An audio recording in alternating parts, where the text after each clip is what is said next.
Bonjour, j'espère que vous allez bien. Comme l'expose la vidéo précédente intitulée La Banque du Canada, on peut compter sur elle. On peut se fier sur la Banque du Canada pour un travail acharné envers le maintien du pouvoir d'achat de l'argent. Autrement dit, le maintien de la valeur de l'argent. Elle fait cela en visant à maintenir l'inflation à un niveau bas, stable et prévisible. La stabilité monétaire, aussi nommée la politique monétaire, est l'une des 4 grandes fonctions de la banque. Mais comme le précise Stéphane Lavoie dans la même vidéo, on peut également compter sur la Banque du Canada pour assurer la stabilité des systèmes de paiement canadiens. Ce travail s'inscrit dans une de ces 4 grandes fonctions, soit la stabilité et l'efficience du système financier canadien. Cette fonction fait l'objet de cet enregistrement. En bref, la fonction de stabilité et de l'efficience du système financier, c'est faire en sorte que le système financier puisse soutenir les ménages et les entreprises du pays au quotidien, que ce soit dans des périodes financières ou économiques difficiles ou dans celles qui sont prospères.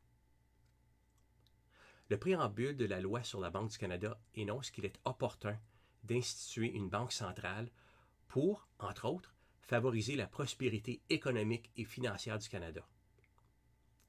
À ce titre, la Banque du Canada se livre à la stabilité et l'efficience du secteur financier canadien par le biais d'au moins 7 genres d'interventions.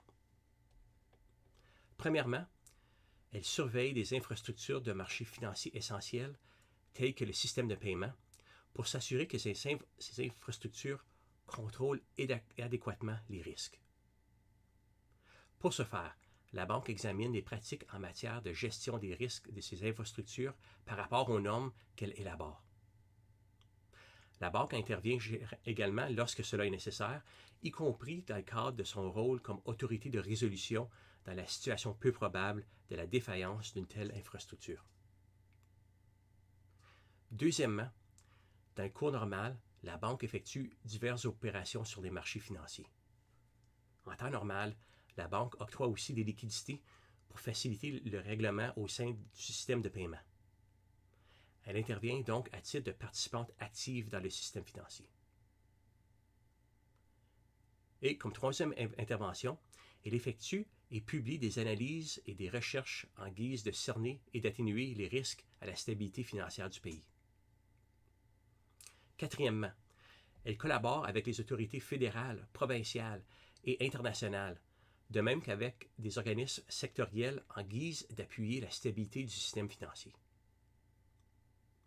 Cinquièmement, son centre de recherche sur le système financier contribue à l'élaboration et à la mise en œuvre de politiques publiques qui appuient, elles aussi, la stabilité du système financier. Sixièmement, elle injecte de la liquidité dans le système financier dans des circonstances extraordinaires. Lorsque des fortes tensions s'exercent sur la liquidité à l'échelle du système, la Banque dispose d'une panoplie d'outils pour rendre disponible plus d'argent dans le système afin d'aider à ce que l'argent continue d'être échangé. L'annonce de la Banque du Canada, qui se retrouve dans les lectures obligatoires, fait allusion à 2 de ces outils. La Banque a publié cette annonce le jour suivant l'annonce de l'Organisme mondial de la santé affirmant que la COVID-19 se qualifiait de pandémie. Lors de la crise financière mondiale de 2008, la Banque a également mis en place une série de dispositifs temporaires afin de fournir des liquidités dans l'ensemble du marché. Et septièmement, la Banque peut fournir une aide d'urgence à une institution financière aux prises avec des graves problèmes de liquidité. Comme vous l'avez lu dans le cadre du module 6, tel a été le cas lorsque la BCC et la Nordbank éprouvaient d'importantes difficultés financières. Lorsque la Banque du Canada accorde une aide d'urgence, elle effectue son rôle comme prêteur de dernier ressort, un rôle qui fait aussi l'objet d'une lecture recommandée dans le cadre de ce sous-module. Je discuterai du rôle comme prêteur de dernier ressort pour le solde de l'enregistrement.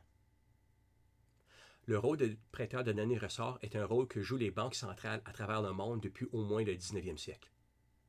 Au fil des ans, les banques centrales ont développé ce rôle pour soutenir les banques privées solvables, mais qui sont en risque de ne plus l'être en raison d'une crise de liquidité. En d'autres termes, lorsque les déposants d'une institution de dépôt font une ruée vers des guichets, la Banque centrale, avec ses ressources illimitées dans sa propre monnaie, peut intervenir pour combler un manque temporaire de liquidité. Ce n'est pas une tâche facile pour une banque centrale, y compris pour la Banque du Canada.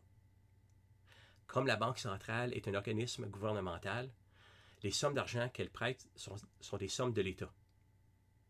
Alors, avant de consentir un prêt à une institution de dépôt, la Banque centrale doit être d'avis que l'institution de dépôt est réellement bien gérée et bien dirigée malgré la perte de confiance de ses déposants. En d'autres termes, elle doit être d'avis qu'il est probable qu'elle pourra recouvrir le prêt.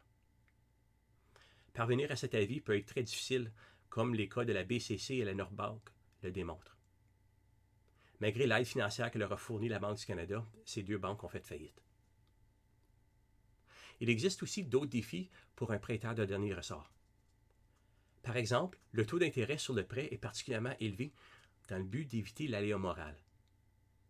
L'aléa moral en question est d'éviter que les institutions de dépôt opèrent délibérément avec de faibles liquidités, sachant que la Banque du Canada pourrait leur prêter de l'argent en dernier ressort. Une telle pratique remettrait indirectement à la Banque du Canada la responsabilité d'assurer la bonne gestion des liquidités au nom des institutions de dépôt. Cependant, le taux d'intérêt élevé peut causer des problèmes, car les institutions de dépôt sont plus susceptibles de se présenter tôt à la Banque centrale. En fait, lorsqu'elles se présentent, il peut bel et bien être déjà trop tard.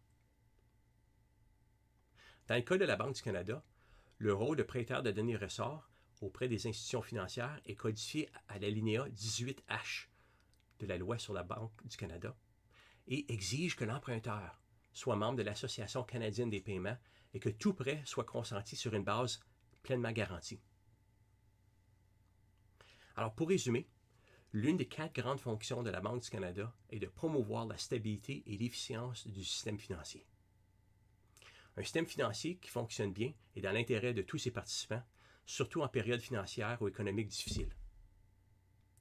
Dans l'exécution de cette fonction, la Banque du Canada intervient de nombreuses façons, y compris dans des circonstances extraordinaires, en injectant de la liquidité à l'échelle du système financier ou auprès d'une institution financière particulière. Lorsque la Banque du Canada fournit une aide d'urgence à une institution financière, la Banque effectue son rôle comme prêteur de dernier ressort. La Banque ne joue ce rôle auprès d'une institution financière que si la Banque est d'avis que l'institution est bien gérée et bien dirigée malgré ses problèmes de liquidité et sous réserve des modalités de l'alinéa 18H de la loi sur la Banque du Canada. Avant de conclure, il convient de noter que la Banque se livrera bientôt à une fonction liée à l'efficience du secteur financier. La loi d'exécution du budget de 2021, qui a reçu la sanction royale en juin 2021, édicte la loi sur les activités associées au paiement de détail. Lorsque cette dernière entrera en vigueur, la Banque du Canada sera chargée de la surveillance de fournisseurs de services de paiement au Canada, comme PayPal et Stripe. Nous voici donc à la fin du présent enregistrement.